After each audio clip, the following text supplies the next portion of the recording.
What if the people who provoke you aren't enemies, but mirrors? Mirrors reflecting the fragments of you that still ache to be seen. Every jealousy, every anger, every ache isn't about them.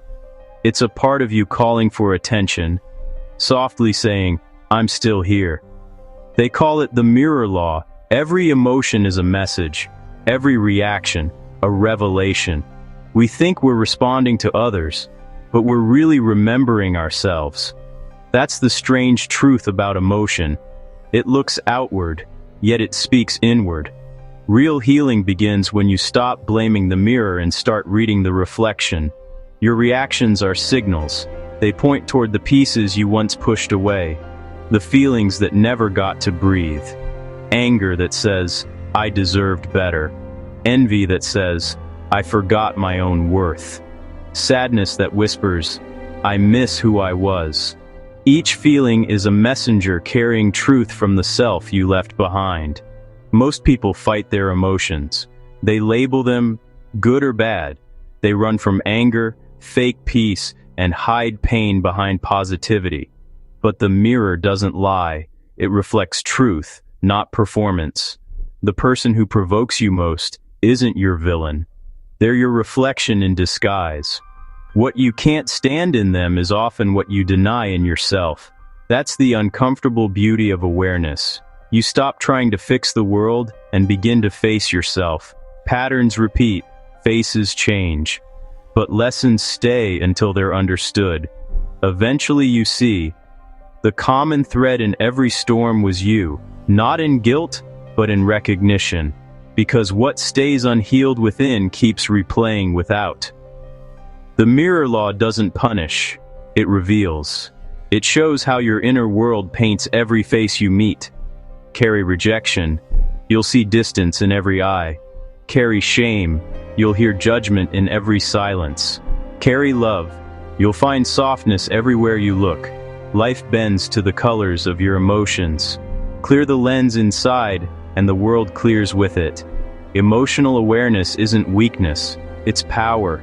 The strong aren't those who never feel. They're the ones who listen when feeling speaks. Every emotion arrives with meaning, and meaning is never punishment, it's direction. Anger says, something crossed your truth. Fear says, you're stepping into growth. Jealousy says, you've forgotten your own path. Sadness says, it's time to release. Joy says, you're aligned again.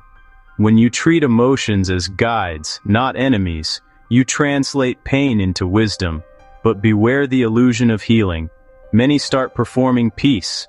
They smile while their silence screams. They meditate to escape, not to feel.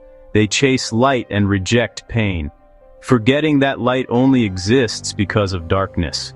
Healing isn't about erasing pain. It's the courage to face it and ask, what are you here to show me?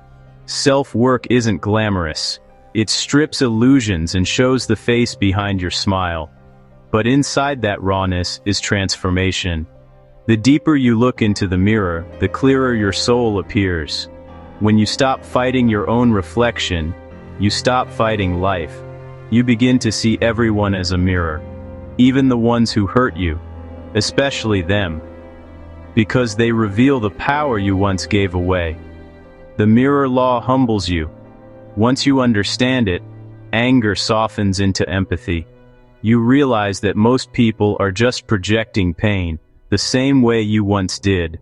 And instead of reacting, you start reflecting. Instead of judging, you start observing. You become the still water where every reflection softens. In time, you'll see, life was never mocking you. It was mirroring you. Every heartbreak, every emotion, every silence was a message in disguise. Emotions aren't flaws to fix. They're notes from your inner world asking to be heard.